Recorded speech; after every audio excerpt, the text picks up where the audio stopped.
Okay, here we are, beginning of the 2020 Southeast Gasser Series, London, Kentucky.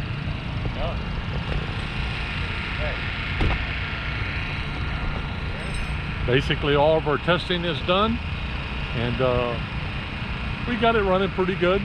We'll see how it goes. I'm sure everybody else has picked up, just like we've picked up a little bit. I'm sure everybody else has picked up a little bit. So it's pretty warm, 88, 89 degrees. Track is 1,100 feet, and density is about 3,100 right now. So it's a Friday night. They have a Friday night test and tune. They have a Friday night test and tune session. We usually just get a couple of hits, fill the start line out, and get a feel for the track a little bit. No data recording allowed, so we'll have to we'll put a couple cameras in it and go from there. And then tomorrow, Saturday, I think gates open at noon, and our first qualifier, I believe, is at 2 o'clock. We'll get 2 qualifiers, and then they'll ladder us out. So stay with us.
We'll put a link down below for the t-shirts and stuff.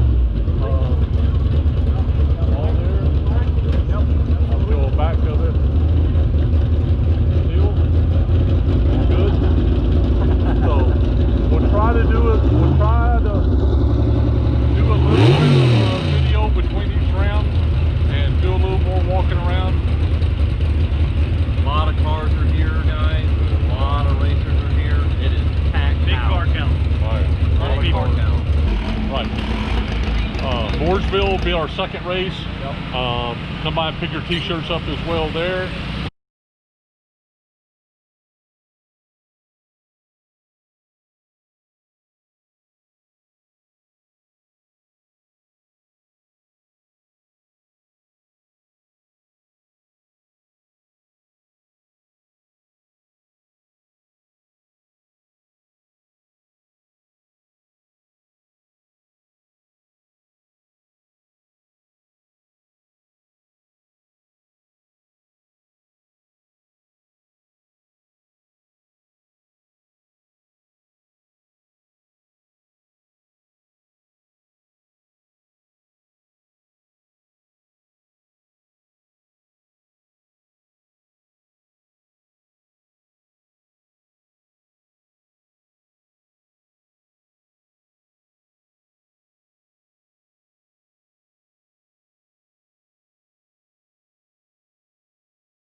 got a little bit behind. We tried to, we didn't want to, we tried to qualify a little bit better than fourth, and we got a little bit behind. It's faster than fourth, but we kind of fell behind and got behind the 8 ball on the judging the weather and a couple of things there. So I think the weather will come to us. It's just going to take a couple of rounds for it to come to us. We're not going to fight the thing too much and change a bunch of stuff, because we know what it'll do when the weather comes around. So we'll see. First round coming up.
Not to hold it? Maybe not, no.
Okay, London, Kentucky is over. Thank God.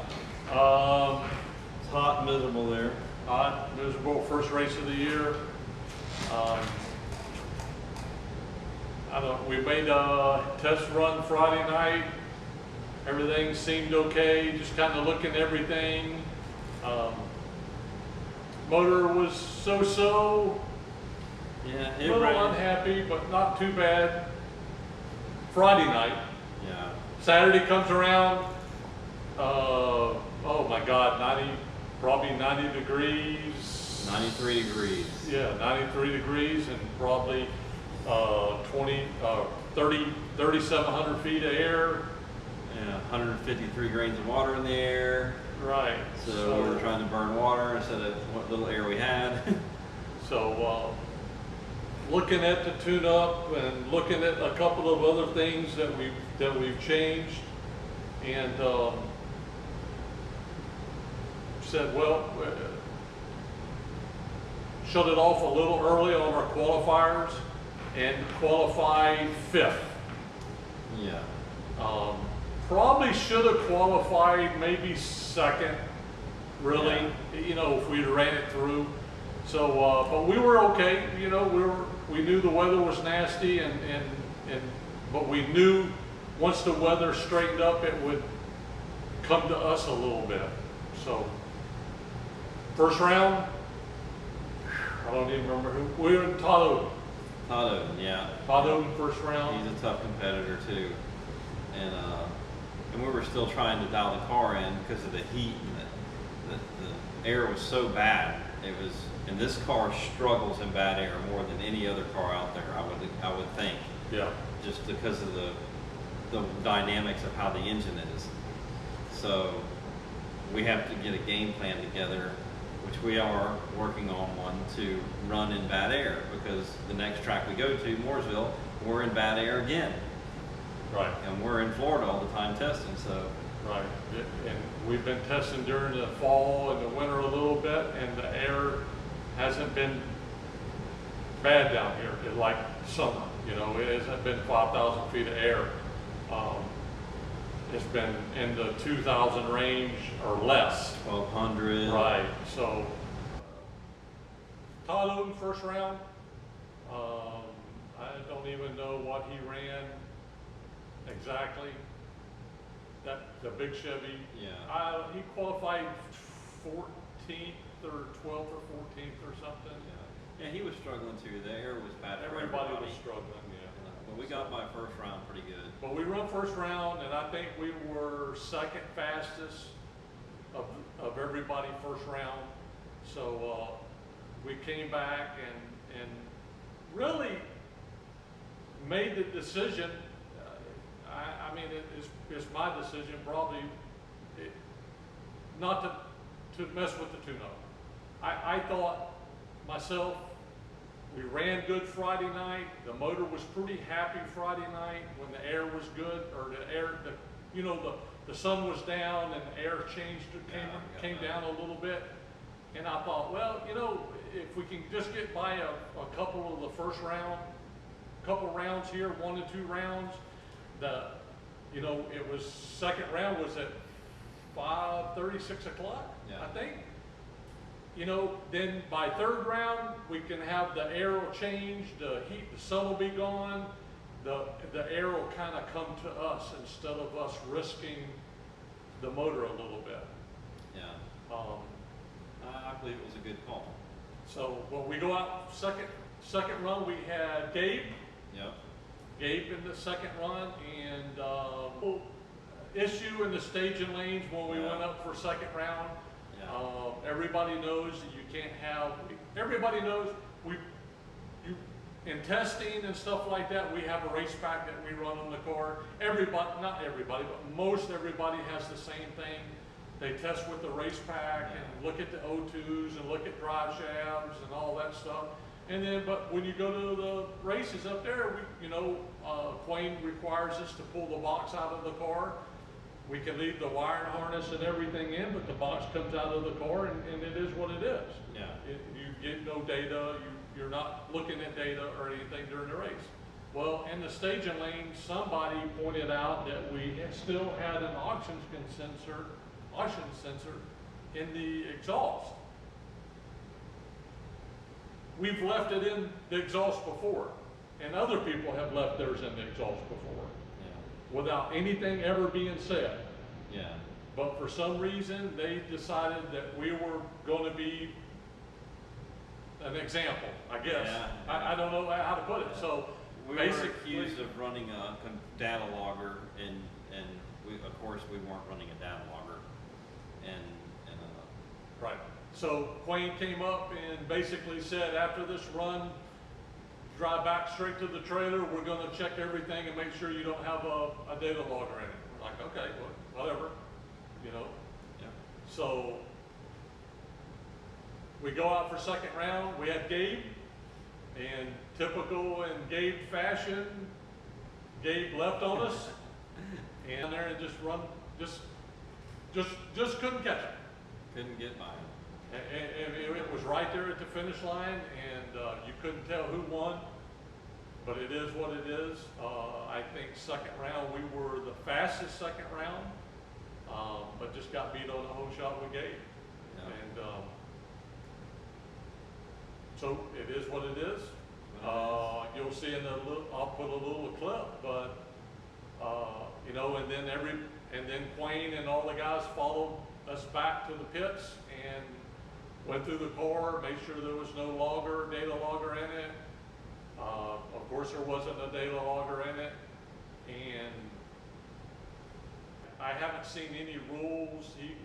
He talked about maybe instead of just taking the data logger out, everybody was going to have to take the whole complete wiring harness out when they do it, and take all the sensors off and stuff. I haven't seen a rule yet change on that. I haven't either. So we did take the O2 sensor off of it for this next race, Mooresville. Of course, the data logger's out of it. Yeah. We left the wiring harness in it, and if we'll ask him when we get there, if we got to take it out, we'll take it out up there. But I don't know. I think it was kind of, my opinion, it was a little piss poor on the racer part of it, and a little piss poor on Quayne's part of it as well. Yeah, I agree. I think he shouldn't have said anything in the staging lanes. I think he should have just waited till we made our run, and then come over and met us back at the trailer and looked at it from there. And the staging lanes is not, in my opinion, the staging lane is not the place to pull that. Nobody else does it. Yeah, I agree. Nobody else does it, so. I agree. I agree. We'll recover from it. It was unfortunate, but we'll recover from it, and you know, hopefully it won't happen again. Right.